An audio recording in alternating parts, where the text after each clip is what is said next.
ಚಿಕ್ಕ ವಿಷಯನ ದೊಡ್ಡದ್ ಮಾಡೋದು, ಸುಮ್ನೆ ಪೊಲೀಸ್ ಸ್ಟೇಷನ್ಗೆ ಹೋಗಿ ಕಂಪ್ಲೇಂಟ್ ಕೊಡೋದು. ಅದೇನೋ ಹೇಳ್ತಾರಲ್ಲ, ಕಾಮಲೆ ಕಣ್ಗೆ ಕಾಣೋದೆಲ್ಲ ಹಳದಿ ಅಂತ. ಹಾಗೆ ನಾವ್ ಏನೇ ಮಾಡಿದ್ರು ಇವಳಗ್ ತಪ್ಪಾಗೆ ಕಾಣಿಸುತ್ತೆ. ನನಗೆ ಇನ್ಮೇಲೆ ಸುಮ್ನೆ ಇರೋದಕ್ಕಾಗಲ್ಲ. ನನಗೂ ಸುಮ್ನೆ ಇರೋದಕ್ಕಾಗಲ್ಲ.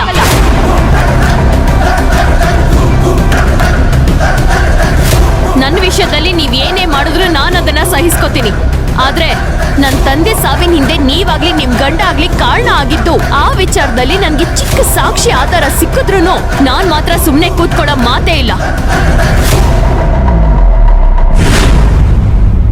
ಇಷ್ಟು ದಿನ ಶಾಂತಿಯಿಂದ ಇದ್ದ ಕಾವೇರಿನ ನೀವೆಲ್ಲ ನೋಡಿದ್ದೀರ. ಇನ್ ಮುಂದೆ ಕ್ರಾಂತಿಯಾಗಿ ಸಿಡ್ದೇಳೋ ಕಾವೇರಿನ ನೀವ್ ನೋಡ್ತೀರಾ.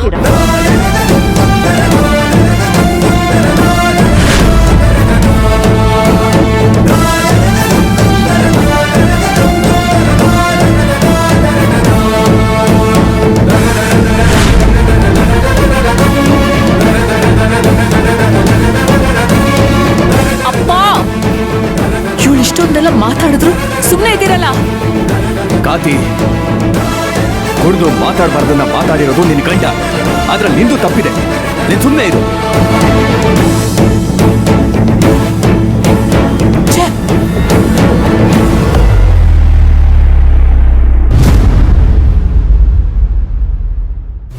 ಪ್ರಬಲ ಹೇಗ್ ಗೊತ್ತೋ? ಆಗ್ಲೇ ಹೇಳಿದ್ನಲ್ಲ ಸರ್, ಒಂದು ಚೆಕ್ ಬೌನ್ಸಿನ್ ಕೇಸ್ ಇತ್ತು ಅಂತ, ಅದನ್ನ ಸಾಲ್ವ್ ಮಾಡಿಕೊಟ್ಟಿದ್ರು. ಫೇಮಸ್ ಕ್ರಿಮಿನಲ್ ಲಾಯರ್ ಚಿಕ್ಕ ಚೆಕ್ ಬೌನ್ಸ್ ಕೇಸ್ ತಗೋತಾರಾ? ಸರ್, ಅದು ಚೆಕ್ ಬೌನ್ಸ್ ಕೇಸ್ ಅಲ್ಲ sir, land problem. Land problem ಕೇಸಾ? ಹೌದು. ನಿನ್ನ ಹತ್ರ ಸತ್ಯ ಹೇಗ್ ಬಾಯ್ ಬಿಡಿಸ್ಬೇಕು ಅಂತ ನಂಗೆ ಚೆನ್ನಾಗಿ ಗೊತ್ತು. ಈಗ ಸರಿಯಾಗಿ ಹೇಳೋ ಹಾಗೆ ನಾನ್ ಮಾಡ್ತೀನಿ. ಸರ್, ಬೇಡ ಸರ್, ಬಿಡೋಣ. ಹೊಡಿಬೇಡಿ ಸರ್. ಸರ್, ಬಿಡಿ ಸರ್. ಸರ್, ಸರ್, ಹೇಳ್ತೀನಿ ಸರ್. ಸರ್, ಕೊಡಿಬಿಡಿ, ಹೇಳ್ತೀನಿ. ಏನು ಸರ್, ಹೇಳೋ. ಹೇಳ್ತೀನಿ ಸರ್. ಹೇಳೋ. ಈಗ ಆ ಜಮೀನ್ದಾರು ಚಿಕ್ಕ ಹೆಂಡತಿ ನನ್ನ ಹತ್ರ ಸ್ಲೋ ಪಾಯ್ಸನ್ ತಗೊಂಡು ಆತನ ಹೇಗ್ ಸಾಯ್ಸಕ್ ಹೊರಟಿದ್ಲೋ, ಹಾಗೇನೆ ಪ್ರಬಲ ಅವರು ನನ್ನ ಹತ್ರ ಸ್ಲೋ ಪಾಯ್ಸನ್ ತಗೊಂಡು ಅವ್ರ ಮಾವನ್ನ ಕೊಲ್ಲಕ್ ಹೊರಟಿದ್ರು ಸರ್. ಇಷ್ಟೇ ಸರ್.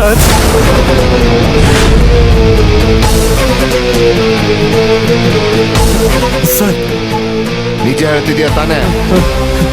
ಸರ್, ಇಷ್ಟೆಲ್ಲ ಒದೆ ತಿನ್ಮೇಲೂ ಯಾರು ಸರ್ ಸುಳ್ಳು ಹೇಳ್ತಾರೆ? ಆವತ್ತು ಇವ್ರು ನನ್ನನ್ನು ಕರೆಸಿ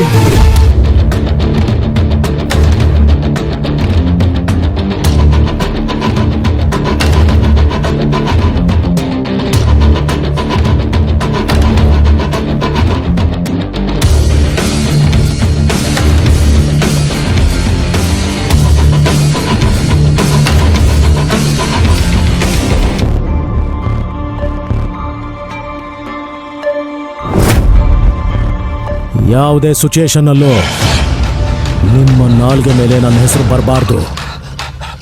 ಹಾಗೇನಾದ್ರೂ ಬಂದ್ರೆ ಜೀವ ಉಳಿಸ್ಕೊಳ್ಳೋದಕ್ಕೆ ಮತ್ತೊಂದು ಚಾನ್ಸ್ ಸಿಗೋದಿಲ್ಲ. ಇಷ್ಟೇ ಸರ್ ನಡೆದಿದ್ದು. ಸರ್, ಇವನ ಹತ್ರ ಸ್ಟೇಟ್ಮೆಂಟ್ ತಗೊಂಡು ಸೈನ್ ಮಾಡಿಸ್ಕೊಳ್ಳಿ. ಆಯ್ತು ಸರ್. ಸರ್, ನಮ್ಗೇನು ಮಾಡಬೇಡಿ ಸರ್, ಬಿಟ್ಬಿಡಿ ಸರ್, ಪ್ಲೀಸ್ ಸರ್.